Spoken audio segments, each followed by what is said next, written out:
अमरीकी सदर ट्रंप की ज़ेर सदारत वाइट हाउस सिचुएशन रूम में अहम इजलास बेनतीजा ख़त्म कर दिया गया। न्यूयॉर्क टाइम्स का दावा है कि ईरान डील पर ट्रंप का हतमी फैसला मौखर कर दिया गया। वाइट हाउस की जानिब से सिचुएशन रूम इजलास ख़त्म होने की तफसीलात जारी नहीं की गई। इससे पहले ट्रंप ने ईरान की नाकाबंदी ख़त्म करने का ऐलान करते हुए ईरान से आबना हुर्मुज़ फौरी खोलने का मुतालबा किया था और कहा था कि ईरानी न्यूक्लियर डस्ट को निकाल कर फिर तबाह कर दिया जाएगा। दीगर कई मामला जो निस्बतन कम अहमियत के हामिल हैं उन पर भी इतफाक़ हो चुका है। अब वो सिचुएशन रूम में हतमी फैसला करने के लिए इजलास की सदारत करेंगे।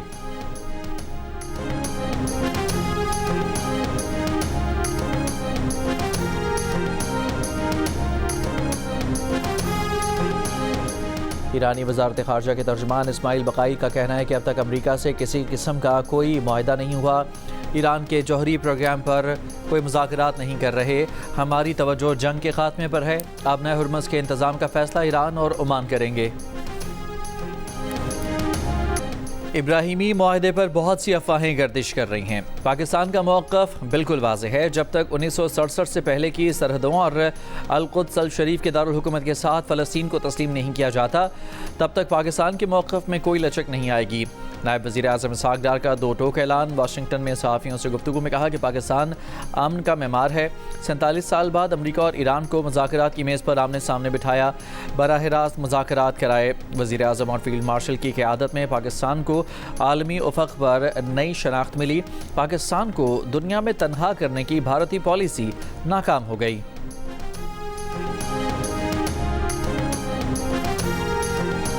नायब वज़ीर आज़म इसहाक़ डार की अमरीकी वज़ीर ख़ारजा से वाशिंगटन में मुलाकात। पाक अमरीका ताल्लुकात और मशरिक़ वस्ता की सूरत हाल पर गुफ्तगू। तिजारत, सरमायाकारी समेत दीगर शोबों में दो तरफ़ा ताउन बढ़ाने और सिक्योरिटी और दहशत गर्दी के ख़ात्मे पर भी दो तरफ़ा ताउन मजबूत बनाने पर इतफ़ाक़। अमरीकी वज़ीर ख़ारजा मार्को रूबियो का कहना है कि इसहाक़ डार से मुलाकात में मशरिक़ वस्ता में अमन को आगे बढ़ाने में पाकिस्तान के किरदार का शुक्रिया अदा किया। मुलाकात में दोनों रहनुमाओं ने अपनी अक़वाम के लिए बेहतर सिक्योरिटी और मज़ीद खुशहाली के लिए बामायनी शराकत दारी को मज़ीद मजबूत करने के लिए मिलकर काम करने की अहमियत पर इतफ़ाक़ किया।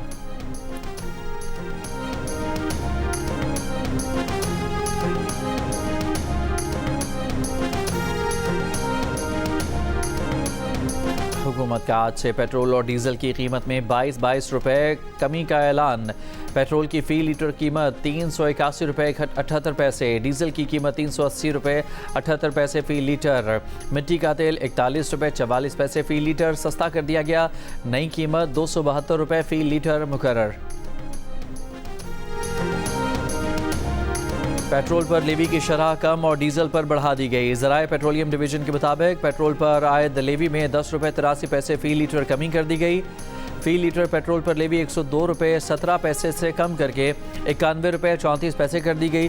डीजल पर लेवी में 10 रुपये 93 पैसे फ़ी लीटर इजाफा 58 रुपये से बढ़ाकर 68 रुपये 93 पैसे कर दी गई। मिट्टी के तेल पर लेवी 20 रुपये 36 पैसे बरकरार है।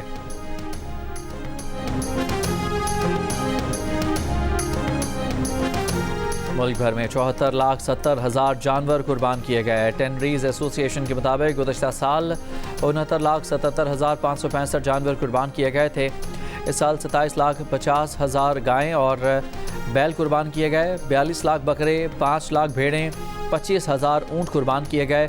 बैल और गाय की खाल की कीमत 2200 रुपये रही। बकरे की खाल 600 रुपये, भेड़ की 100 और ऊँट की खाल की कीमत 2000 रुपये रही। खालों की मजमूई मालियत 8 अरब 67 करोड़ रुपये रही। अमरीका ने ईरान से मुतालिक नई इंसदादी दहशतगर्दी पाबंदियाँ आयद कर दी। अमरीकी महकमा ख़जाना के मुताबिक ईरानी अफराद और इदारों पर पाबंदियाँ लगाई गई हैं। अमरीकी वज़ीर ख़जाना ने कहा कि अमरीका ने ईरान के 1 अरब डॉलर मालियत के क्रिप्टो असासे ज़ब्त कर लिए।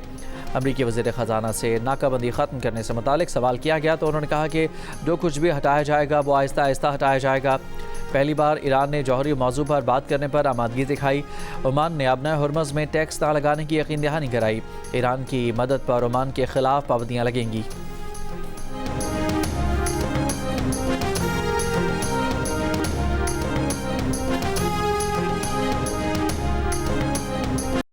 कराची में तारक रोड पर ट्रैवल एजेंसी के दफ्तर में चोर ने खुद को गोली मार ली। मालिक ने कैमरों में चोर देखकर पुलिस को इतला दी। पुलिस के पहुंचने पर चोर ने वॉशरूम में खुद को गोली मार ली। साइड सुपर हाईवे सकिया गोट में घर से खातून की लाश मिली है। सऊदी अरब के वली अहद शहजादा मोहम्मद बिन सलमान की जानिब से मिना पैलेस में इस्तकबालिया का एहतमाम। मुख्तलिफ ममालिक के सरबराहान मुमलिकत, खादिम हरमैन शरीफैन के मेहमानों और हज वफूद के सरबराहान का खैर मकदम। इस्तकबालिया में गवर्नर सिंध निहाल हाशमी, वज़ीर मजहबी अमूर सरदार यूसुफ और अल्लामा ताहिर अशरफी की भी शिरकत। सऊदी वली अहद ने खादिम हरमैन शरीफैन की जानिब से ईद उल अज़हा की मुबारकबाद दी। शुरका ने हज इंतज़ामात और आज़मीन के लिए सऊदी हुकूमत की बेहतरीन खिदमात को सराहा। न्यूयॉर्क के मेयर ज़ोहरान ममदानी की ईरान अमेरिका जंग की मुखालिफत। एक बयान में कहा कि पहले दिन से आज तक इस जंग के खिलाफ हैं। जंग खत्म होनी चाहिए। 3 माह कबल ऐसी जंग शुरू की गई थी जिसके हक में किसी ने वोट नहीं दिया। जंग की कीमत अवाम अदा कर रही है। कांग्रेस की मंजूरी के बगैर शुरू की गई जंग ने अवाम के बजट शदीद मुतासर किए। पेट्रोल और शेयर खुरोनोश की कीमतों में इजाफा हुआ।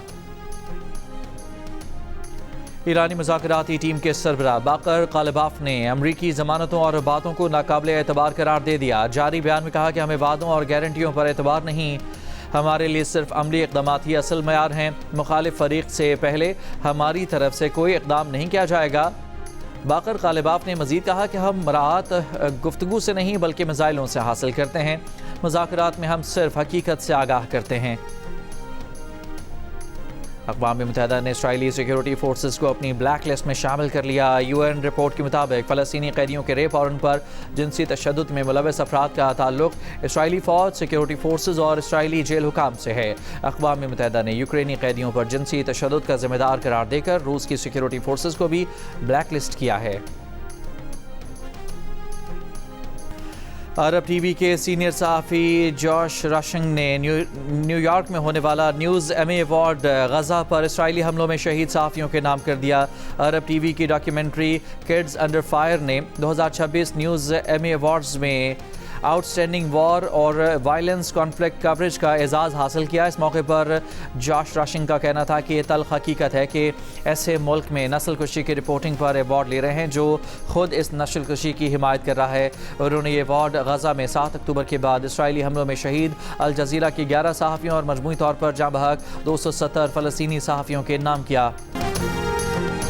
खादिम हरमैन शरीफैन की नियाबत में नया ग़िलाफ़ काबा हवाले करने की तकरीब। नया ग़िलाफ़ काबा कलीद बरदार काबा के हवाले कर दिया गया। 1 मुहर्रम को तब्दील किया जाएगा।